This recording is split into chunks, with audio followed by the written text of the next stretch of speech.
Olá, boa tarde.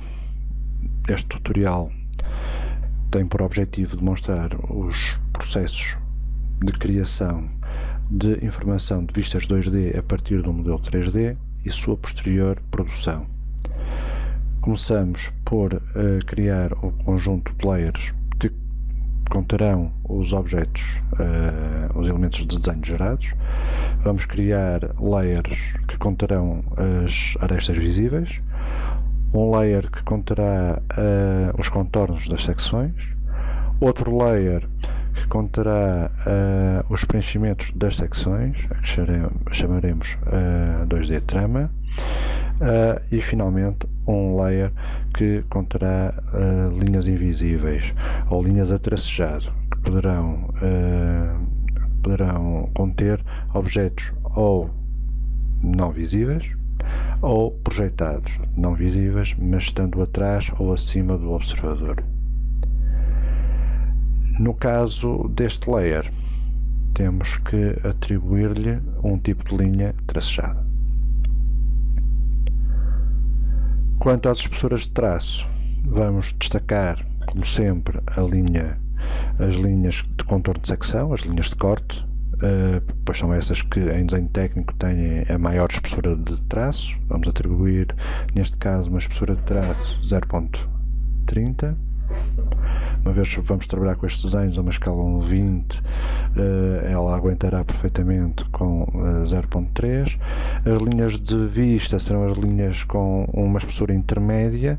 Neste caso, como temos dois layers de vista, um para arestas mais próximas e outro para arestas mais distantes, vamos também atribuir espessuras de traço ligeiramente diferentes, sendo que as mais espessas serão as mais próximas do observador. Como queremos trabalhar apenas em preto e para não perdermos definitivamente a configuração de cor que temos atribuída aos layers, optamos por guardar o estado dos layers neste momento. Ao fazermos essa salvaguarda, poderemos sempre recuperar mais tarde essa configuração. Criamos também um layer adicional com prefixo 3D, onde colocaremos o resultado das secções tridimensionais que teremos que fazer. Demonstramos agora a possibilidade de recuperar um estado de layers anterior. Revertamos então para selecionamos tudo e vamos selecionar uma cor, a cor 7, que nos vai permitir trabalhar com apenas uma cor em todos os layers. Reparem que isto é possível se trabalharmos com todos os objetos com as propriedades atribuídas by layer. Ora, muito bem. Continuando então com o modelo, vamos passar ao desenho do plano de corte. E reparem que neste caso vou fazê-lo de forma a que não intersete o modelo. Faço isto porque a primeira vista que pretendo criar é uma vista de frente do modelo tridimensional e, sabendo o poderia ter feito com o comando FlatShot, desta feita vou fazê-lo recorrendo ao Section Plane e às suas funcionalidades.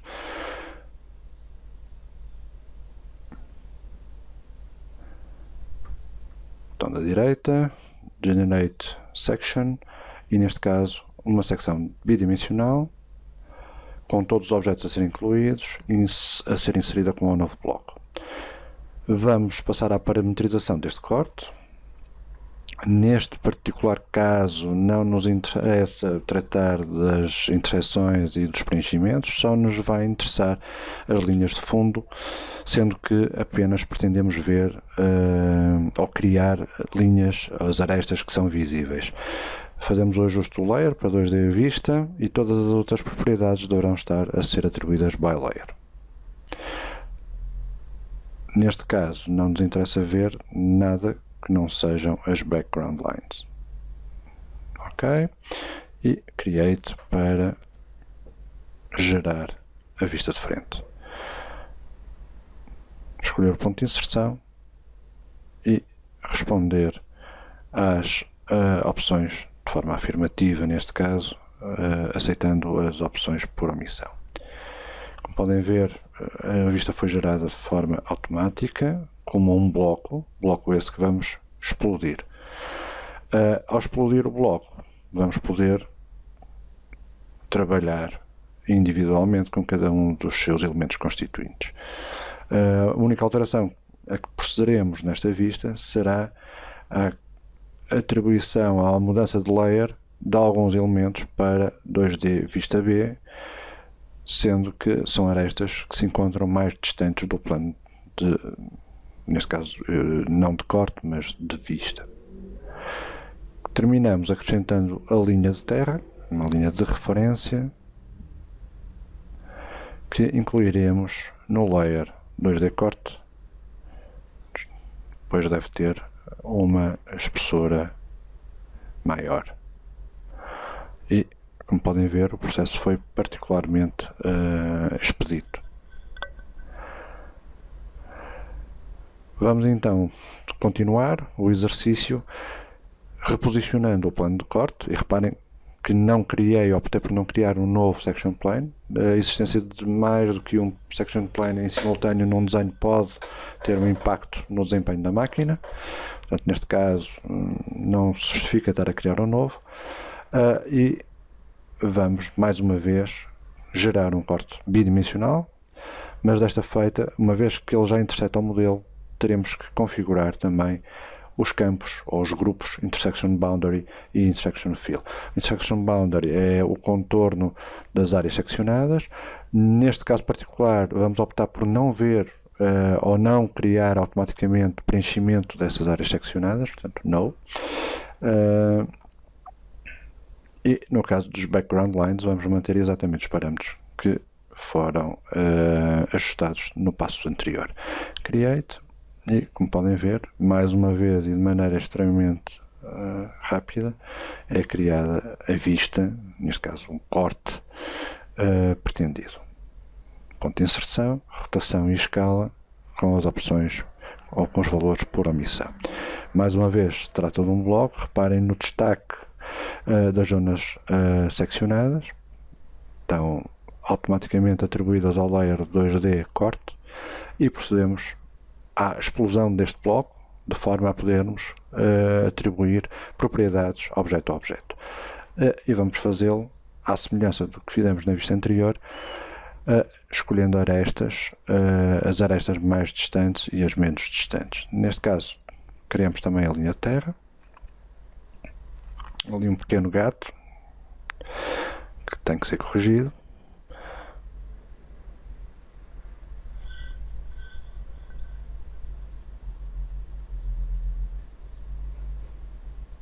E, continuando, vamos, usando o mesmo plano, criar uma secção tridimensional. Section Settings, reparem que os grupos são semelhantes, mas os parâmetros são diferentes. Intersection Boundary não nos interessa, portanto, no. Preenchimento também não. O único grupo que nos interessa é o Background Lines. Propriedades by layer. Ok, estamos prontos para criar o secção. E reparem que neste caso o resultado é também um modelo tridimensional que utilizaremos posteriormente. Mais uma vez, só teremos que definir o ponto de inserção e aceitar os valores por omissão.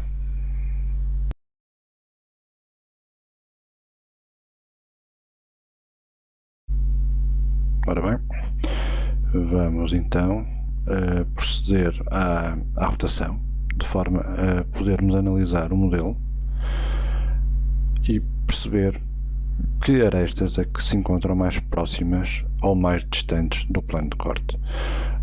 Isso vai nos ser indispensável ao trabalho de ajuste a que procederemos, ou que faremos neste corte.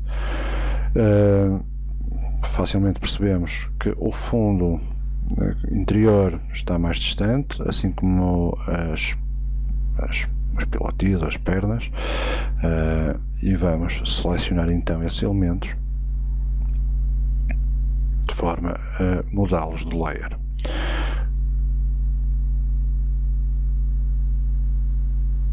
Todos esses elementos passarão a constar de 2D vista B, que terá como consequência apresentarem uma espessura de traço a quando da impressão, a quando da publicação, uma espessura de traço ligeiramente mais fina, ou eventualmente, se for caso disso, uma cor, em vez de negro, uma cor cinzenta, um cinzento escuro, mas que de alguma forma enfatize a sensação de distância ou de menor importância.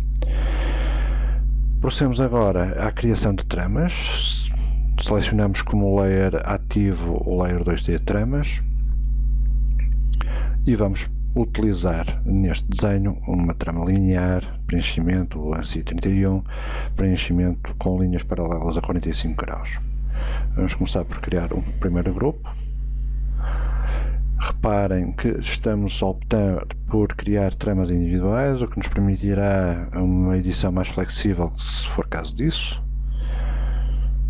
E quando temos áreas adjacentes, convém alternarmos a orientação da trama. Por isso, não estamos num passo só a criar todas as tramas. Vamos agora fazer a rotação da trama e preencher as restantes áreas com uma trama com uma rotação 180 graus ou 90 graus neste caso, e portanto diferente.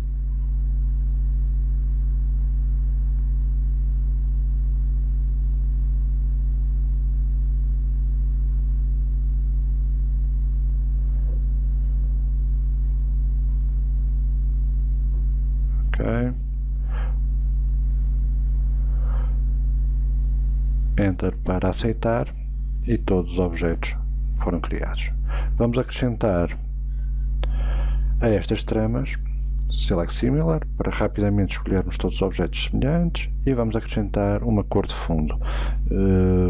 Dependendo da natureza do desenho, poderíamos perfeitamente optar por não o fazer.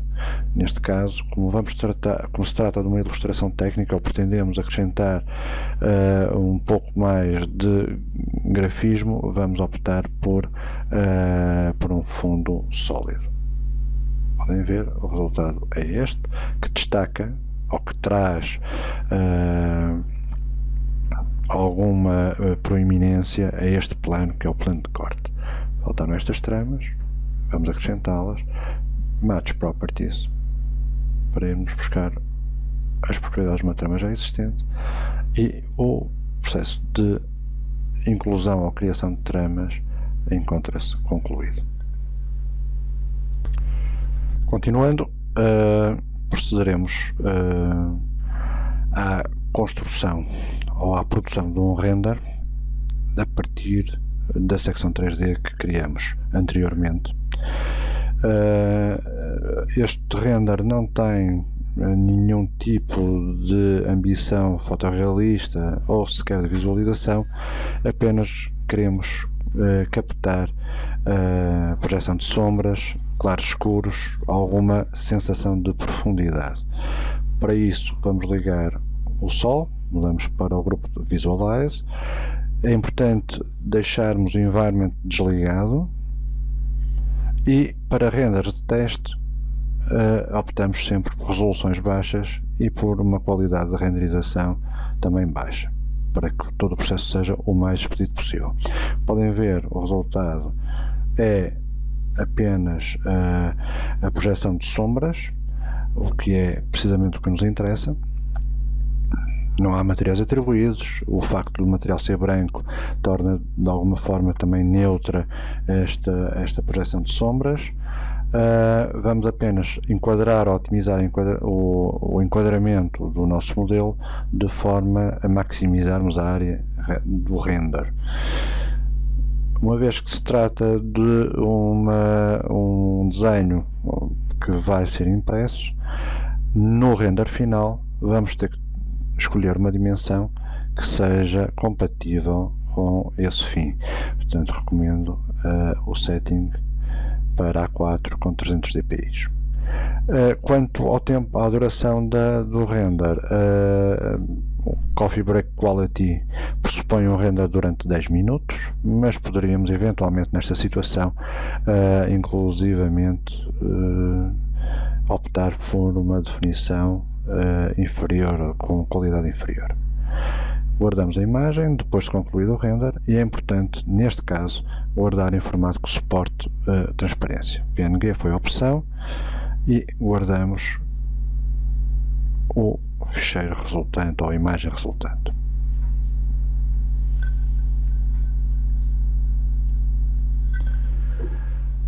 Depois de produzida a imagem, de criada a imagem, vamos inseri-la, recorrendo ao comando Attach, vamos inseri-la no nosso desenho.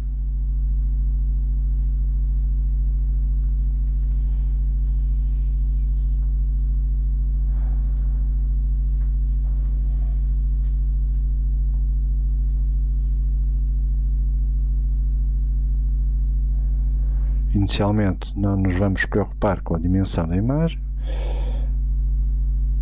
uma vez que procederemos ao seu alinhamento, recorrendo ao comando Align, numa fase posterior.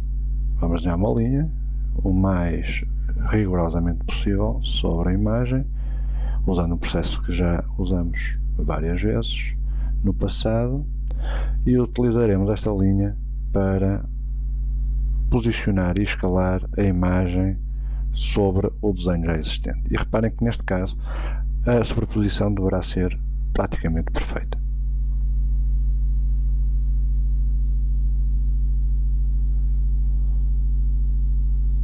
Não há terceiro ponto, portanto Enter, e escolhemos a opção escalar.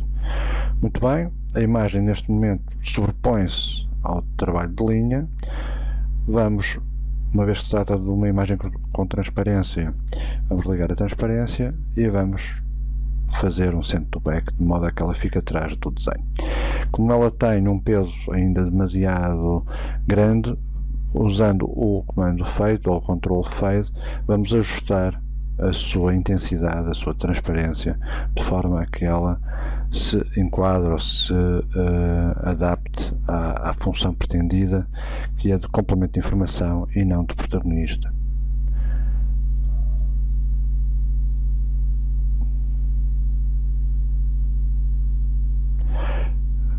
Resta colocar a imagem ou o objeto num layer adequado. Vamos criá-lo, chamar auxiliar imagens, aonde idealmente deveríamos colocar todas as imagens raster inseridas no desenho.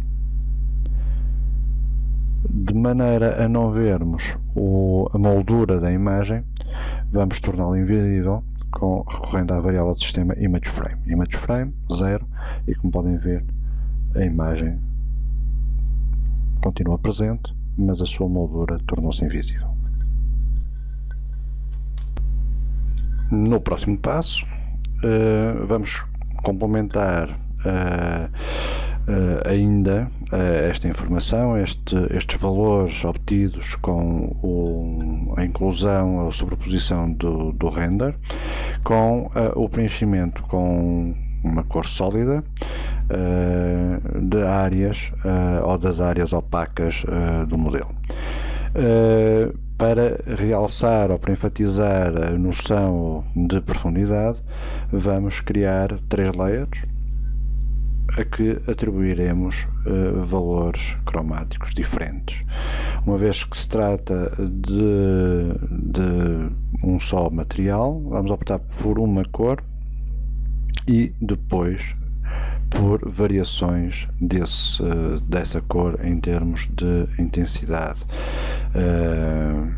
que será controlada recorrendo ao controle de transparência dos layers. Escolha da cor. Notar que todo este processo se faz de parametrização se faz a nível do layer, o que permite uma grande flexibilidade em eventuais alterações que se queiram fazer a posteriori. Imaginemos, por hipótese, que pretendemos mudar de cor. Isso é tão simples quanto mudar a cor dos layers sem que tenha que individualmente intervir em cada um dos objetos ou em cada uma das tramas. Numa primeira fase escolhemos um layer e vamos preencher todas as áreas que se encontram, neste caso, a uma distância intermédia. Para isso, e para percebermos que áreas ou faces se encontram nessa situação, recorremos ao modelo 3D para compreendermos a sua natureza e, em função dessa análise, poderemos então proceder ao preenchimento das diferentes áreas. Primeira fase, preenchimento de áreas intermédias.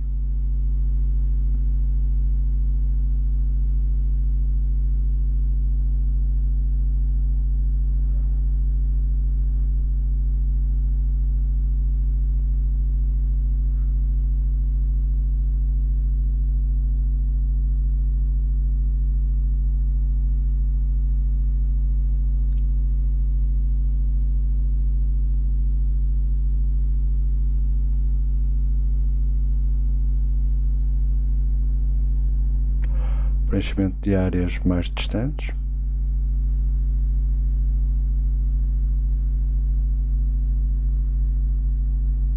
Ou de planos mais distantes.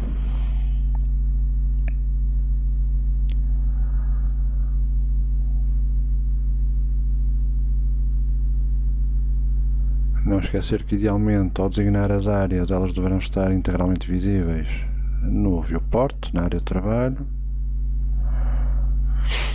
Em caso de dificuldade, fazer zoom para que a escolha seja a correta.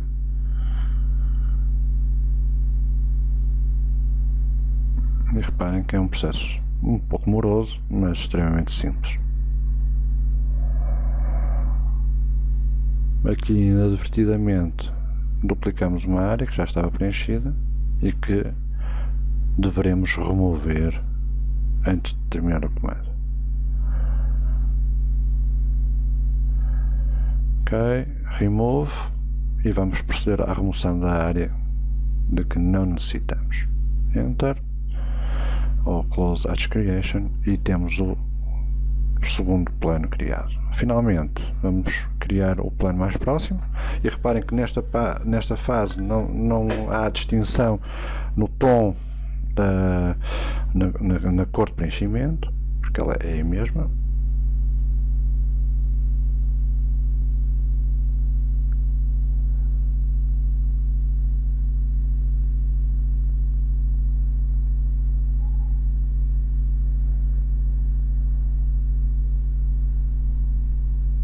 Planos intermédios, BH, faltaram, no passo anterior faltou designar as traves do piso e os suportes,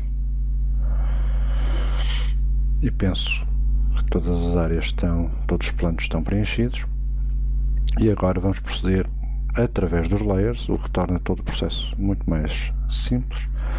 E para isso vamos ligar a visibilidade do auxiliar Transparency, ok, para que possamos ligar e desligar à medida das necessidades, e vamos agora, através das propriedades do layer, de propriedade Transparency, proceder ao ajuste da intensidade da cor.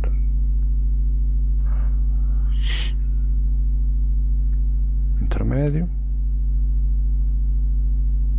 Repara-se imediatamente na alteração do tom. O mais distante, que deverá ter uma cor mais clara, portanto maior grau de transparência. E finalmente os planos intermédios, ou mais próximos neste caso, que deverão ser ligeiramente mais escuros que ambas as hipóteses anteriores, que ambos os layers anteriores. Obviamente que isto poderá ser alvo de ajuste em função, isto partindo do pressuposto que a imagem vai ser impressa, em função da impressora que for usada. Portanto, este ajuste neste momento está a ser feito a nível do monitor e terá eventualmente que ser feito depois a nível da impressora. Ligando a imagem, obtemos então a imagem final.